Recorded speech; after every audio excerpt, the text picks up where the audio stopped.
Alégrense y llénense de gozo en ese día, porque vuestra recompensa será grande en el cielo.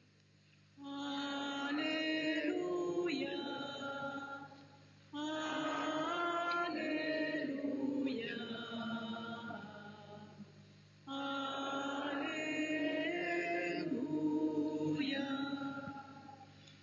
El Señor esté con ustedes. Evangelio de nuestro Señor Jesucristo según San Lucas.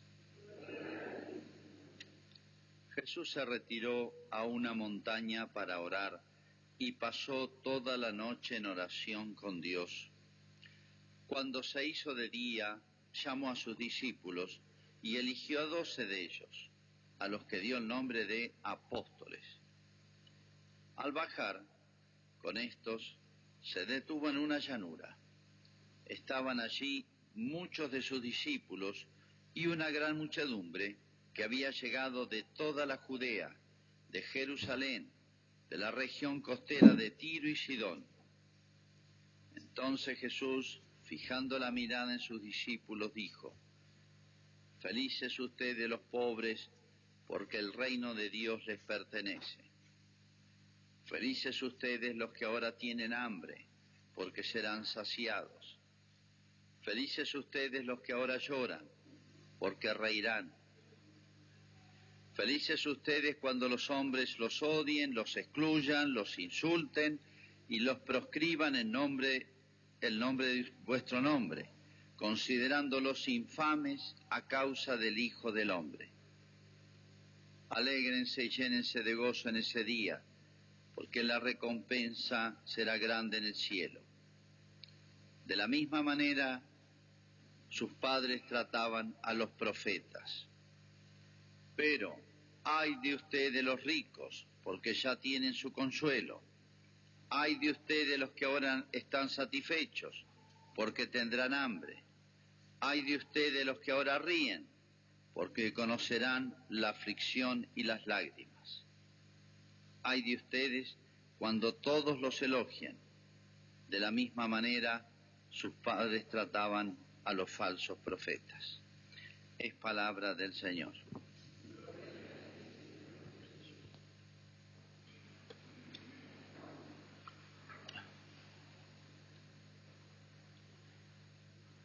Decía San Juan Bosco, ese gran conocedor del alma humana, que una de las tentaciones más frecuentes, más comunes, él se refería a los jóvenes, pero vale para todos, que el demonio nos ponía era hacernos pensar, creer que ser cristiano era renunciar a la felicidad.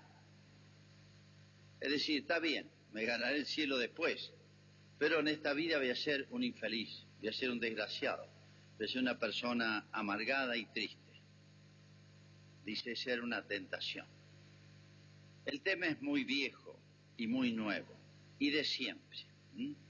Lo que Jesús llama el mundo, no en el sentido de las cosas creadas por Dios, sino el mundo, ese ambiente inspirado por el demonio, que miente y dice exactamente lo contrario, es el que nos miente a nosotros y nos hace creer exactamente las cosas al revés de lo que son. Exactamente al revés de lo que son. En eso consiste su tentación. Ya me explicaré. Hay una película, yo siempre estoy atrasado en el cine, esta película debe tener como 20 años, pero fue muy famosa y se sigue pasando, porque la escribió un hombre muy talentoso, un hombre profesor universitario de gran nivel de Italia, se llama Umberto Eco. La película se llama El nombre de la rosa. Fue famoso, un bestseller, la novela, y la película está bien hecha, está muy bien hecha, técnicamente. ¿Cuál es la tesis del libro y de la película? Que hay un monasterio, todos los monjes son monstruos, por supuesto, ahí no hay defecto que no exista, o sea, es una caricatura, una monstruosidad lo que presenta, eso no es la realidad, les aclaro. El monasterio es hermoso, un edificio del siglo III, hermosísimo. Pero bueno, en ese monasterio se han propuesto hacer desaparecer, y que desaparezca para siempre, un libro de un viejo autor antes de Cristo, llamado Aristóteles, sobre la felicidad. ¿Por qué? Porque el cristianismo no debe predicar la felicidad, porque es pecado la felicidad. Buscar la felicidad es malo, dicen ellos, ¿no? O le hacen decir a la iglesia. Por eso toda la película está en que han escondido ese libro sobre la felicidad, y aquel monje que lo descubre lo van asesinando, uno tras otro, de las maneras más crueles y hipócritas, se puede decir, porque el mismo monje que asesina uno tras otro va y reza piadosamente, etcétera, etcétera. Bueno, es tremendo el mal que hace. El autor es Umberto Eco, murió hace poco. Bueno, el tema es el mismo y ha aparecido muchas veces en la historia. Se ve que no han leído los evangelios, por eso voy a explicar un poquito acá. Como se dan cuenta, voy a pasar de largo un poquito la elección de los 12 entre los discípulos, y me detengo en lo que se llaman las bienaventuranzas, muy conocido, las bienaventuranzas. Están expuestas en San Mateo, que son 7, en San Lucas son 3. San Mateo escribe para los judíos, San Lucas escribe para los no judíos. Pero bueno, esos son temas para los especialistas. Vamos al grano. Acá Jesús usa la palabra bienaventuranzas y en contraste con eso usa la palabra ay de. No tiene ninguna de las dos palabras el sentido que tiene para nosotros. En general, acá traduce el texto que he leído en felices. Fíjense, son frasecitas cortas.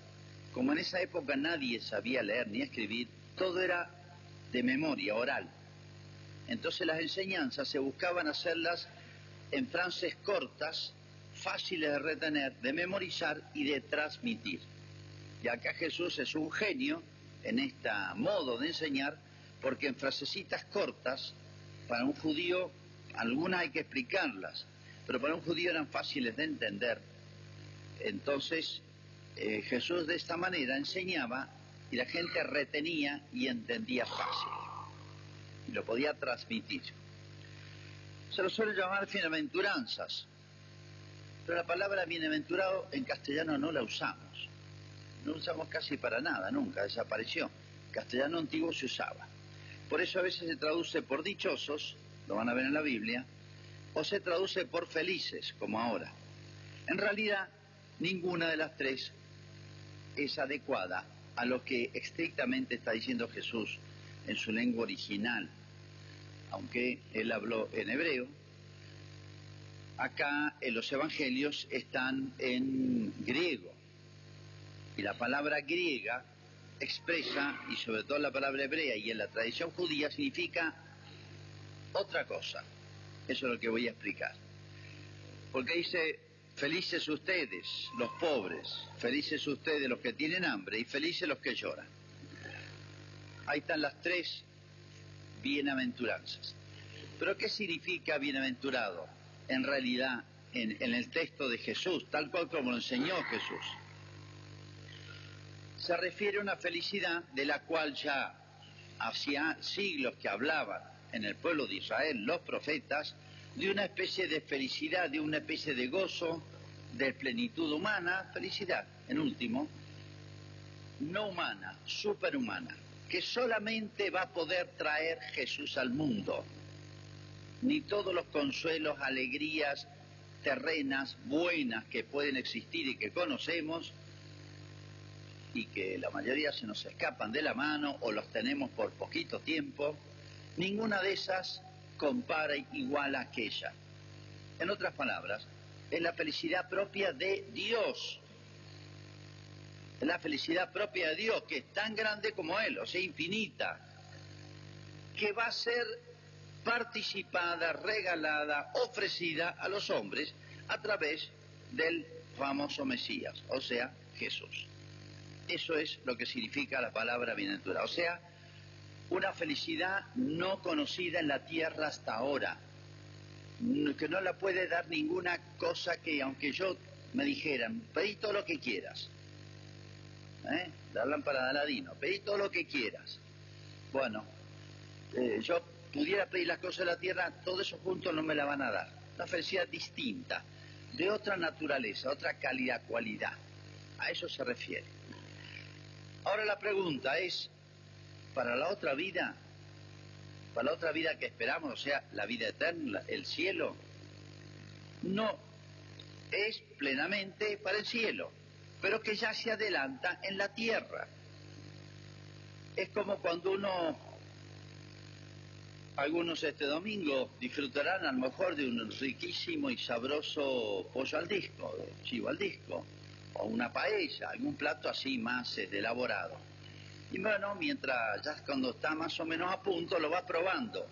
Che, probá, mirá qué tal está. Está buenísimo. Bueno, todavía no se lo comió el plato, pero lo está pregustando, un saboreo. O cuando les dan a degustar vino en las bodegas, uno le dan un poquitito nomás, para que compre el resto, y después se tome lo que quiera. Bueno, es algo parecido, es como un lejano y apenas disminuido pregustar la felicidad futura. Exactamente a eso se refiere, o sea, es futura, sí, plenamente, imperdible y plena. Y acá en la tierra, un saboreo, un poquito. Pero ya empieza en la tierra, sí, ya empieza en la tierra. ¿Para quiénes? Y acá está lo específico, lo único que trajo Cristo al mundo, un estilo de vida, una conducta, diríamos una moral, o una ética si quieren, una manera de vivir, de ver, una manera de ser en este mundo. Y acá lo resume San Lucas en 3 puntitos. Y en estos puntitos está todo lo esencial. Pero vamos a explicar los ayes. Uno dice, ay, qué sé yo, pero en castellano, ¿qué es? Una interjección que expresa un pequeño dolor. Ay, qué macano, uno dice. Pero no, no es eso. Es mucho más y mucho peor. Los judíos acostumbraban, era una fórmula, es como cuando uno visita a una persona que ha tenido una pérdida familiar, hay como fórmulas, sentido pésame, uno dice, ¿no? O frases parecidas, o cuánto lo siento mucho, bueno, algo parecido, pero esos ayes, se expresaban, una fórmula que usaban cuando habían pérdidas irreparables de un ser muy querido, un hijo, un padre, un hermano. Entonces se refiere a pérdidas irreparables. No puedo resucitar a mi padre, a mi hijo, a mi hermano. A eso se refiere. Muy curioso que Cristo lo aplica a los vivos. Lo que se aplicaba a los muertos, Cristo lo aplica a los vivos. Pero los ayes de Cristo son la contraposición de las bienaventuranzas. Es como una especie de muerte eterna. Y no es solamente muerte, pues si fuera muerte uno dice, bueno, desaparezco. No, pena eterna. Conocerán el dolor y la aflicción.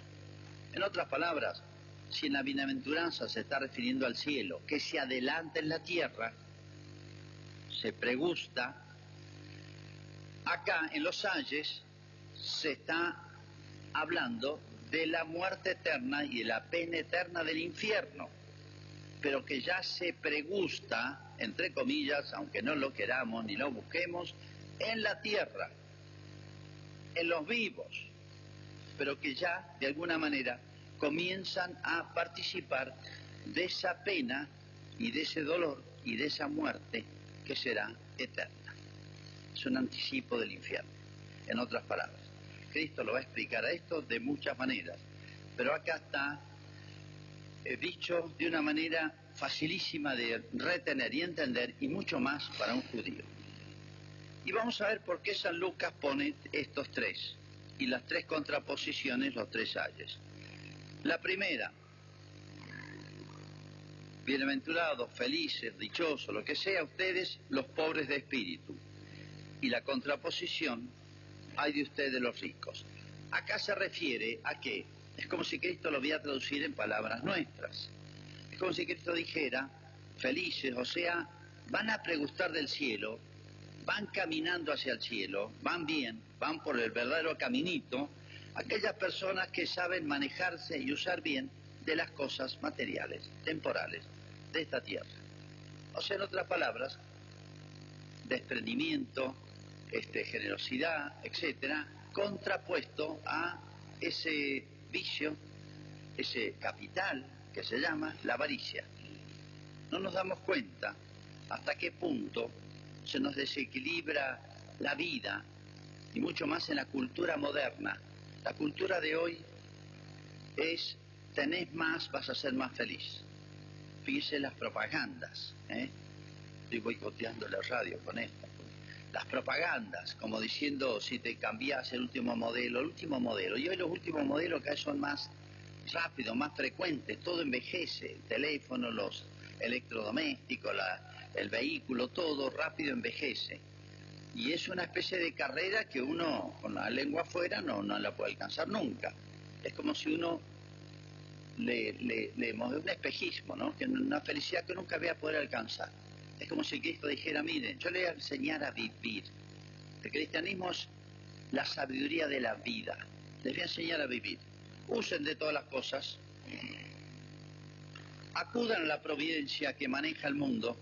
Como decía uno, decía, yo soy pobre, pero mi papá, que es Dios, es millonario.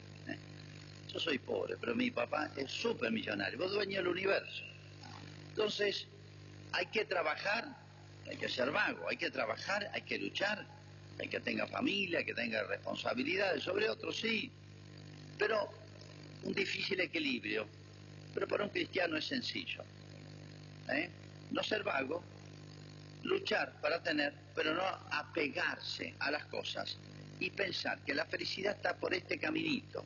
Por eso dice, hay uno de los ayes, hay de ustedes los ricos, o sea, no se refiere Jesús a los que tienen mucha plata y a los otros a los que tienen poca plata o pocos bienes. No, los que van y hacen de su vida, de su estilo de vida, del fin de su vida, una búsqueda insaciable de más y más cosas materiales o riquezas. Y en el otro, no es el vago, es el dejado, el sucio, el abandonado. No, hay que empeñarse. Pero el fin último está en otra cosa, usar de las cosas y disfrutar de las cosas. Curiosamente, a veces los que más tienen, o tienen todo, aparentemente, no saben usar de las cosas ni disfrutan de ellas. Son los que menos disfrutan de las pequeñas, grandes cosas de la vida. El tiempo, la familia, los amigos, los hijos, trae como consecuencia ya en esta vida lo que decía Jesús, miren, y esa muerte, ese dolor, esa pena no va a venir después. Dice, por eso dice, ay, de los ricos, pues ya tienen su consuelo en esta vida, pero un consuelo aparente, insaciable, porque siempre quiero más, es como un anticipo de esa pena eterna que va a venir después. Segundo caminito hacia el cielo, hacia la felicidad. Y repito, felicidad plena anticipada, con anticipos. Segundo, los que, por así decir, saben ordenar las apetencias, inclinaciones, etcétera, del cuerpo. Acá está muy vinculado este segundo consejo de Jesús a la búsqueda de gozos y placeres. Hay muchos que hacen de su vida, por eso dice hay de los que están hartos, porque los que están satisfechos o hartos porque tendrán hambre, o sea, siempre tendrán hambre. O sea, dicho en dos palabras, los que hacen de su vida, del fin de su vida, de la búsqueda de su vida, la búsqueda de gozos y placeres, o lo que siento, me siento bien, me gusta, y ya sabemos cómo eso, no me detengo porque no es el tema central, pero cómo esto hace estragos en los niños, en los adolescentes y los adultos también. Y cómo si hoy lamentamos el avance del sexo libre, promovido por la sociedad, con los estragos que vienen después de las mamás de 12 años, de los abusos, etcétera, etcétera, es consecuencia de esta cultura. Así como la avaricia se ha hecho una cultura, cultura significa, se ha metido en el ambiente, se respira en todo el ambiente, así también esta búsqueda de confort, placeres, y esa es la norma suprema de vida, hace estragos en nuestros jóvenes con la droga, con el alcoholismo y con la música. Porque está todo el día enchufado con eso. Yo así me siento fuera de... me meto, me enchufo en otro mundo, es un mundo fantasioso. La realidad es un poquito más dura. Pero ¿cuál es la filosofía del cristiano que enseñó Cristo? Miren, lo que importa en la vida es la búsqueda del bien, de lo bueno, de lo justo, de lo noble, de lo recto, de la voluntad de Dios. O que llámelo como quieran, lo que está bien. Ese es el caminito del cielo. Me cuesta, no importa. Es un sacrificio, vale la pena. Hay renuncias, claro que hay renuncias.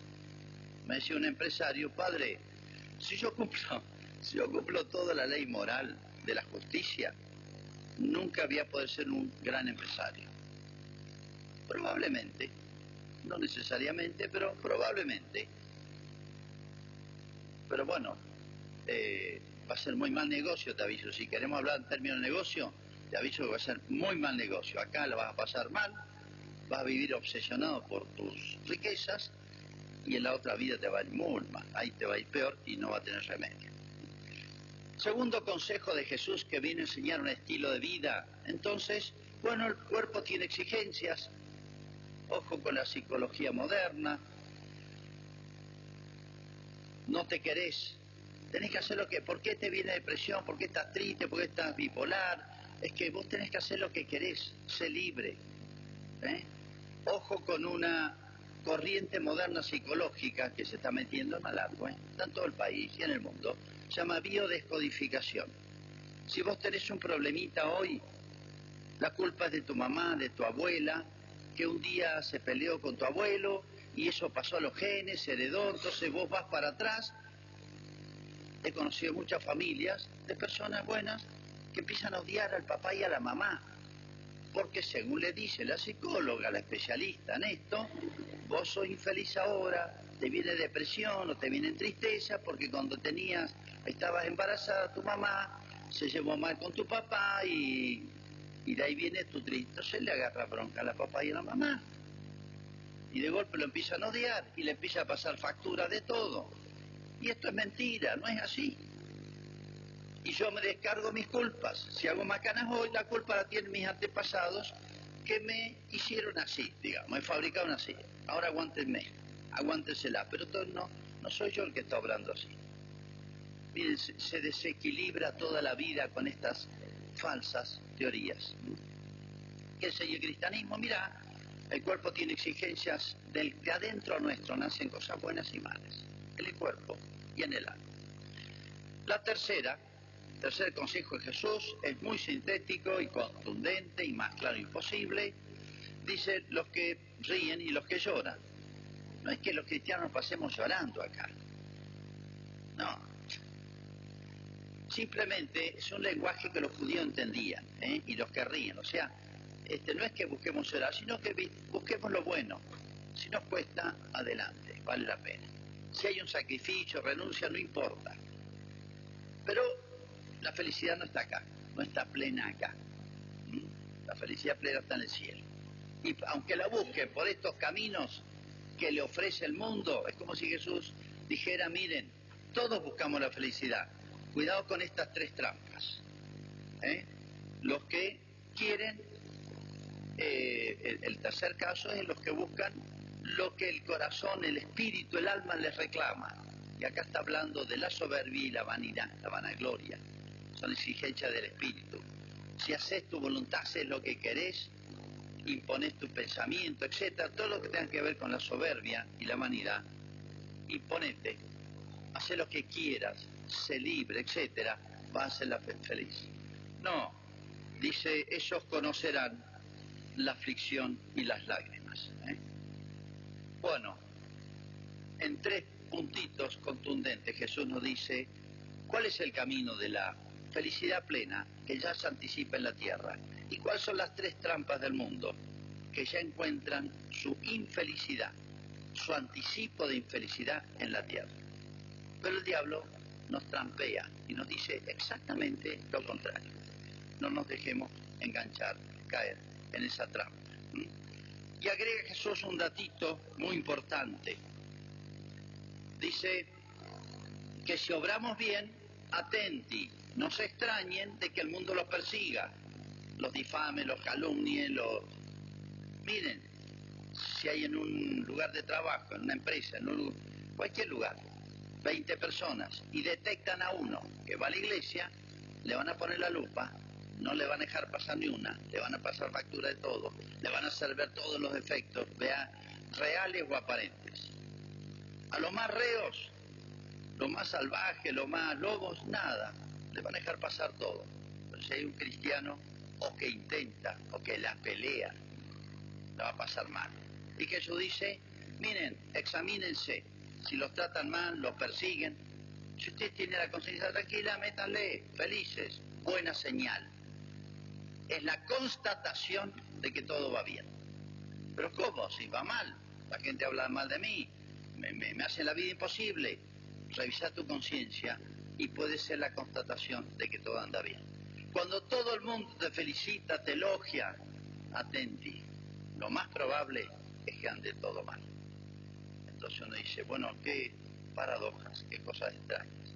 Bueno, esto es el cristianismo, y nada más y nada menos que Cristo nos enseñó con su sabiduría suprema, y nos presentó a ver quién quiera seguirlo. Como le dijo San Pedro, ustedes si quieren síganme y si no, no. Y Pedro le dijo, tú tienes palabras, enseñanzas de vida eterna. Hacemos nuestra profesión de fe.